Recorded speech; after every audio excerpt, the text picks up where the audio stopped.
From the flight deck to your TV set. From the flight deck to your TV set, you're watching 5 Minutes with Herb.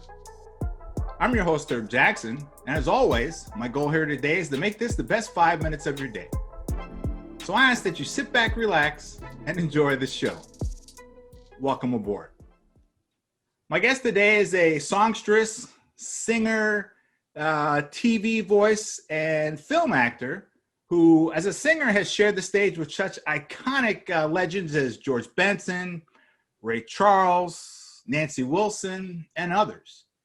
After spending 6 years over in Asia, she came back to the States where she hosted the longest running act at the iconic Zambuca Jazz Club in Atlanta.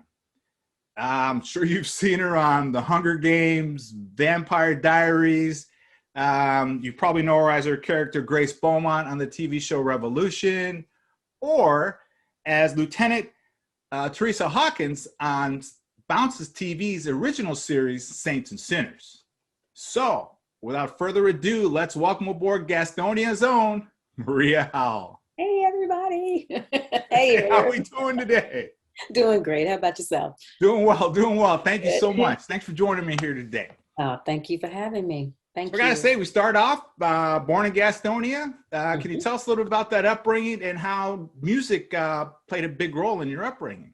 Well, I had a lot of musical talent in my family and still do to this day. But in particular, when I was a little girl, one of my influences was one of my mom's brothers, my uncle, who actually played with Jimi Hendrix. Oh, wow. And then I've had other, we've got art in our family, people that paint and draw and all kinds of stuff. My mom was actually my first music teacher at home.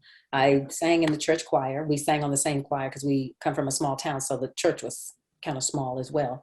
Went to school, high school, sang in the choir, college, Winston-Salem State University, go Rams, sang in the college choir and magical singers. Do you know I like to promote a lot?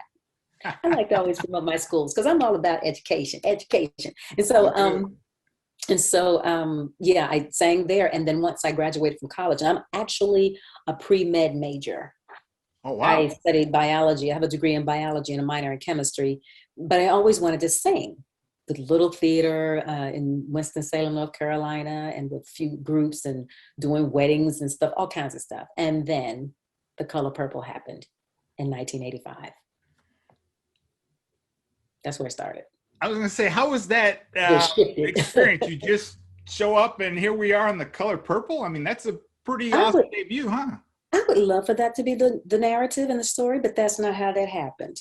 I actually was on a cattle call, and we know what that's about. If you're an actor and don't know what a cattle call is, then anyway, so I had that experience, but whatever that was, I didn't get that part. A lot of us didn't get that part because there were about, I want to say at least 3,000 people over. I don't even remember what the number of people that showed up was. But after everything was over, all I cared to do was have the casting director keep my photo on file. Okay. So after everybody had dispersed, I went up to her. I kind of hung around and I went up to her and I said, look, would you keep my photo on file? And she's like, sure. I said, oh, and by the way, I sing too, because nobody asked anybody to sing. Oh, okay. And that's when I sang God Bless the Child in Her Ear. And next thing you know, I was whisked back up on stage alone this time, not in a group. And that was my screen test and I didn't know it. And the next day I got a call asking to be part of the choir. And then I had to audition again for the solo spot. So there were quite a few steps to the process.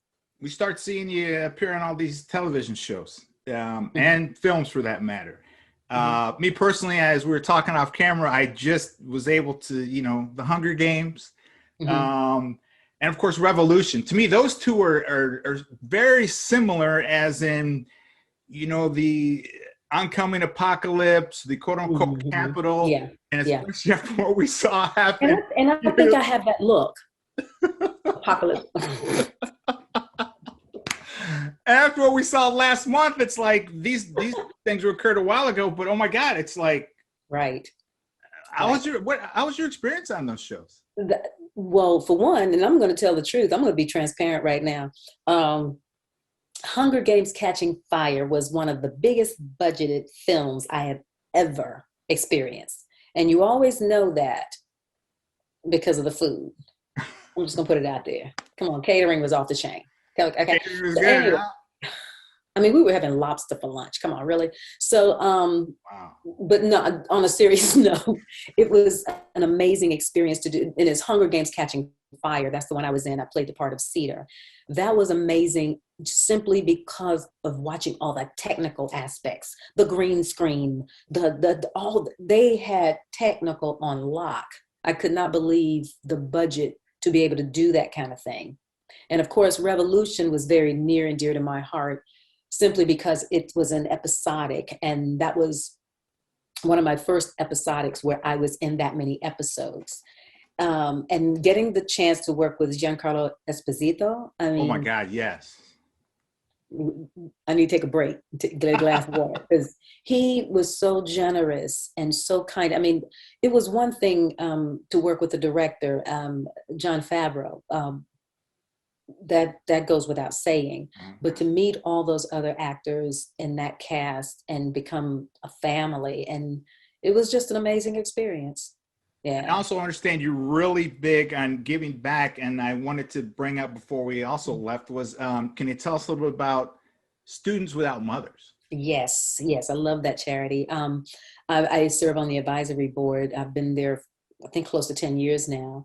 And this is all about raising scholarships for high school seniors who don't have their mothers, whether they are deceased, whether incarcerated, or any other unfortunate circumstance. So we raise funds, and with each student that we bring on to give them scholarships, there is like $1,000 scholarships. I mean, that's not a lot to us maybe, but it's a lot to them. Well, shoot, it's a lot to me as an actor too. But anyway, I'm gonna leave that alone. But to give them scholarships every year, we provide them with a life coach, we provide them with a laptop, and just all kinds of things throughout, and support their college careers. So it's very near and dear. Maria, thank you so much for joining me here today. I really appreciate you taking a few minutes to talk with me. However, before we let you go, I got to get you into the lightning round. We're talking jazz here. Smooth jazz or cool jazz? Smooth jazz. Smooth jazz? We know you love your school, and we know you're from Carolina, so we're talking rivalries here. Which is a more bitter rivalry, the Duke, North Carolina rivalry, or the North Carolina A&T rivalry with Winston-Salem State? North Carolina A&T and Winston-Salem State. There we go. Right? There you go.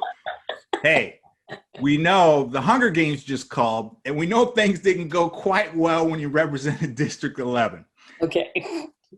They're going to give you another shot. You've been reincarnated. Mm-hmm. Who are you going to rep this time? Gastonia or Atlanta? Oh, Gastonia. Gastonia. There we go. Hometown devotion. Yeah. Hometown all the way. Mm-hmm. Speaking of Gastonia, can you name the most famous athlete from that town? James Worthy. Oh, wow. And Sleepy Floyd. You know, that is awesome. I literally was questioning on whether or not I should ask this to you. Equal. They're both my friends. Equal. Boom. Man. Okay. Last one. I understand you love cartoons. Can you give us your top 3 favorites? Oh God, that's another show. Okay, first top. Oh God, top is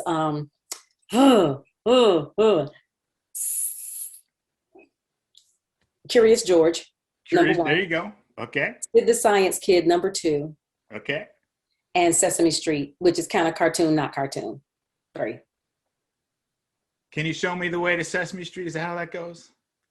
Can you tell me how to get to Sesame Street? How to get to Sesame Street. Love it. Maria, once again, thank you so much for joining me here. I really appreciate you. Folks, that's another edition of 5 Minutes with Herb. Thank you so much for watching. We're going to catch you on the next one.